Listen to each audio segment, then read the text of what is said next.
All right, so you guys wanted a deep dive on Bruce Lindahl. Oh, yeah, And, well, let me tell you, this one is, it's a doozy.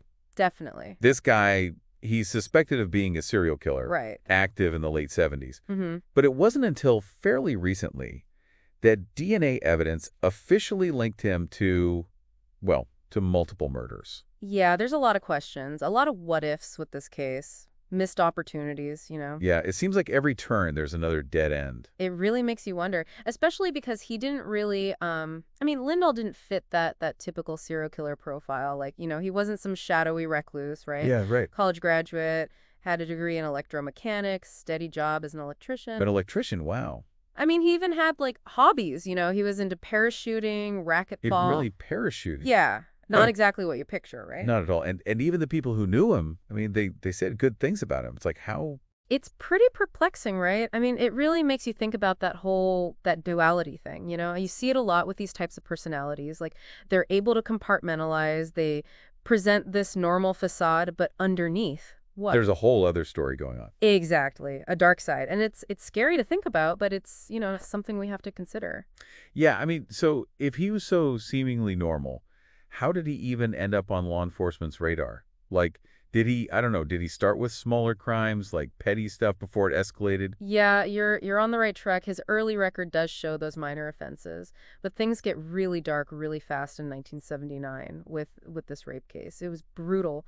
The victim, Annette Lazar, she reported the crime. She was brave to come forward, but it seems like her testimony was just disregarded. Disregarded. Was there any reason why? Well, that's where things get even more messy, I guess you could say. The assault, it took place at a house. This house belonged to a police officer. Oh, no. Yeah, and this officer, he was friends with Lindahl. So there's potential conflict of interest there. Exactly. Makes you wonder if that influenced the investigation. Wow. Yeah, it really adds another layer to this whole thing. And it makes you think about, like, all the chances that were missed, to maybe stop him earlier. Absolutely. Like, how many times could something have been done? It highlights how important it is to have impartial investigations. Every victim's voice needs to be heard. For sure. Okay, so let's back up a bit. Go back to 1976. This is where we come across the case of Pamela Maurer. She was only 16. Yeah, Pamela's story, it's tragic. She was just a teenager. That's awful. So what happened? Well, on January 12th, 1976, she was visiting a friend's house in Lisle, Illinois.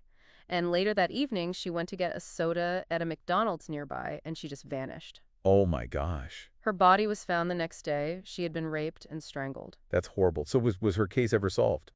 For years, for decades, her murder was a complete mystery. It went cold. It was reopened in 1993, and then again in 2019 when, they started using DNA technology more. Right, right. And that technology, that's what finally allowed investigators to actually link Lindahl to Pamela's murder. Officially. It wasn't until 2020, though. Yeah, you're right. Big breakthrough for the case, of course. I mean, it finally gave Pamela's family some answers, after all those years, but it also revealed just how much Lindahl was really involved in. So it wasn't a one-time thing. Sadly, no, not at all.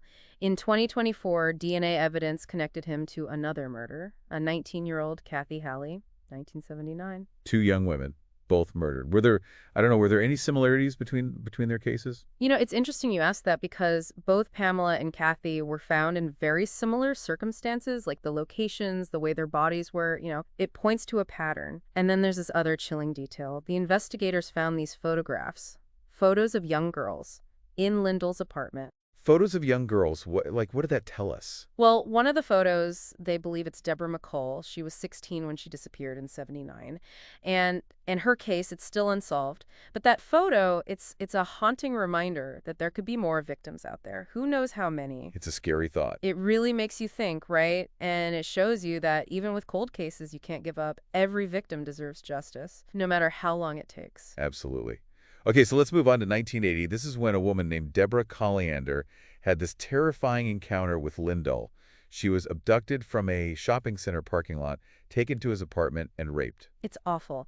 But Deborah, she managed to escape. She got away. Yeah, and she went straight to the police, reported everything. It was her bravery that finally led to Lindahl's arrest. So they finally got him. Was he convicted? Well, there's a twist. Deborah disappeared before she could testify at the trial. Oh, no. And her body, they found it later in a cornfield. Oh, gosh. And to make it even more complicated, a man came forward and said that Lindahl had actually offered him money to kill Deborah. to stop her from testifying. So he was already in custody for other offenses, but now he's the prime suspect in Deborah's murder, too. It's a lot to unpack, right? It just gets more disturbing as we go. This case, it really shows how far Lindahl was willing to go, how much his violence escalated anyone who got in his way. It's a scary thought. So even behind bars, his story doesn't end there, does it? It definitely doesn't. We left off with Lindahl behind bars, but still a suspect in Deborah Colliander's murder. So it's 1981, and he's already locked up, but his story, it doesn't end there, right? No, not at all. In fact, things take another, well, a really dark turn that year. He gets involved in this deadly encounter with an 18-year-old, Charles Huber Jr. What happened? Okay, so Lindahl and Huber, they go bowling together. And afterwards, Lindahl suggests they go to his ex-girlfriend's apartment. But once they're there, Lindahl, he attacks Huber, stabs him multiple times. Oh my God. So even behind bars, he was still capable of this extreme violence. Was this the end for Lindahl, though? You know, it's strange because during that struggle with Huber, Lindahl accidentally stabbed himself in the thigh. He stabbed himself. Yeah, he severed a major artery, bled to death, actually, collapsed right on top of Huber. Wow, that's kind of hard to believe. I mean, this man, he's suspected of all these brutal murders, and he ends up dying not from the justice system, but from his own violence. It's ironic, right? And it really complicates things, for investigators. His death, it meant there couldn't be a trial, no confession, and we're left with so many unanswered questions. Especially for the victims' families. They deserve answers, a complete understanding of what happened. Absolutely. It's got to be so frustrating for them, knowing they may never get those answers. So this is where, investigative journalism, it becomes even more crucial, right? Right? Like you have Jim Ridings. He was a reporter for the Aurora Beacon News. He dedicated himself to uncovering the truth about Lindahl's crimes. He was piecing the puzzle together even before the DNA evidence confirmed everything. And he wrote that book, right? Murder in the Fox Valley. Yeah, exactly. It's like a deep dive into Lindahl's life. The crimes, he was operating in the suburbs, everything seems so peaceful on the surface, but then you have all this darkness underneath. It's chilling. Like something out of a movie almost. And there's this one detail in the book that's really creepy. Writings, he reveals that Lindahl, he was actually planning to kill him after the charges against him were dropped earlier that year. Whoa. So he was almost another victim. It's terrifying to think how close he came. It really shows you the risks these journalists take, to get to the truth. Definitely. They're putting themselves on the line to expose what's hidden. And it's so important at their work, shining a light into those dark corners, even if it's dangerous. So with Lindahl gone, no trial. I mean, how do investigators even start to figure out how many crimes he actually committed? That's the hardest part with these cold cases. They think he might have been involved in at least 12 murders and 9 rapes. But without him, without more evidence, it's tough to say for sure. There are gaps in the timeline, questions about his motives, why he chose his victims. It's frustrating. What about the psychology of someone like Lindahl? I mean, can experts give us any insight into what would drive someone to do these things? Well, there's no easy answer, right? No single explanation. But you can look for patterns, things that serial killers have in common. The duality, like we talked about, being able to keep those separate parts of themselves, appearing normal but having this darkness inside. It's something you see a lot. Is there anything we can do to stop this from happening again, to prevent these kinds of tragedies? It's a tough question, a big one. But we can learn from cases like Lindahl's. We can learn the warning signs.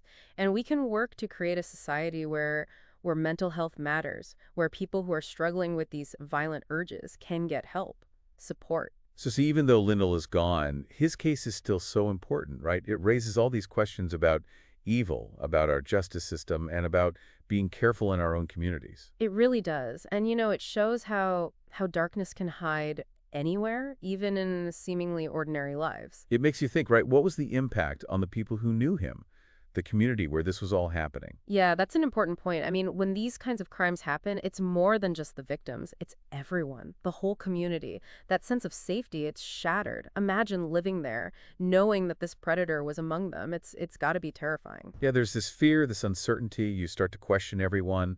Exactly. And then there are the people who actually knew him, his friends, coworkers, even his family. Finding out that someone you thought you knew was capable of these things, it's a huge betrayal. Devastating. It makes you wonder if anyone really knew him at all. The real Bruce Lindahl. Did he even have close relationships?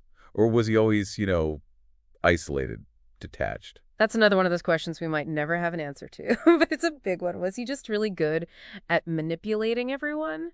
Or were there signs that people missed? Or maybe they saw them but chose to ignore them? And that's something I want to come back to after the break. How do we square the image of Lindahl, the guy who seemed normal with these crimes? What could have tipped people off? So we've been, going through all of this, and I keep coming back to this one question. How do we make sense of it? Like, how does this guy Lindahl live this seemingly normal life, but then he's suspected of doing all these horrific things? I mean, were there signs? Were there things people missed? That's the question, isn't it? We want those, like, those big red flags, those obvious signs that someone's a psychopath. But the thing is, these guys, they're really good at hiding it, blending in. They can be charming. They manipulate people. So what are we supposed to do? Just be afraid of everyone all the time? No, no, I don't think that's the answer. It's about finding that balance. We can be aware. We can educate ourselves about the signs, even the subtle ones. But we can't let fear control us. So what are some of those signs, those subtle ones that we should be looking for? Well, and it's important to remember that these things, they don't automatically mean someone's a killer, right? But things like a lack of empathy, maybe they were cruel to animals when they were younger, or they're really fascinated with violence, or maybe they have this pattern of manipulating people. Those can be like indicators that something's not quite right. So it's about like paying attention to those little inconsistencies, the things that don't match up with how they present themselves, right? Exactly. And trusting your gut. If something feels off about someone, if you get those red flags, it's okay to step back, be cautious. You don't have to ignore those feelings. It seems like this case really shows how important it is for people to talk to each other, like to be aware of what's going on in their community. If people had been more open about their concerns about Lindahl, maybe things could have gone differently. Yeah, that's huge. We need to create communities where people feel safe to come forward, to report something suspicious. Or if they're worried about someone, they shouldn't be afraid to speak up. And we need to make sure law enforcement is ready to handle these kinds of cases too. We've seen how, those missed opportunities, those potential biases, they can have really bad consequences. You're right. We need better training for law enforcement, more resources to investigate those cold cases. And we need a system that really listens to the victims. Lindahl's story, it's a reminder that there's this dark side to people, that evil can be hiding where you least expect it. But it also shows how resilient we are. It shows the power of community and how we all have a responsibility to try to make the world safer, to prevent these tragedies from happening. We can't forget the victims, and we can't forget the lessons we've learned. We have to keep fighting for a safer, more just world. Well, thank you for joining us for this deep dive into the life and crimes of Bruce Lindahl. I know it's been a tough one, but hopefully it's given you a better understanding of, how complicated criminal behavior can be, the challenges of solving cold cases, and how, even in the face of tragedy, the human spirit can endure. Absolutely. And if there's one thing to take away from all of this, it's that we can all make a difference. Be aware, be informed, and fight for justice. Never underestimate the power of speaking up.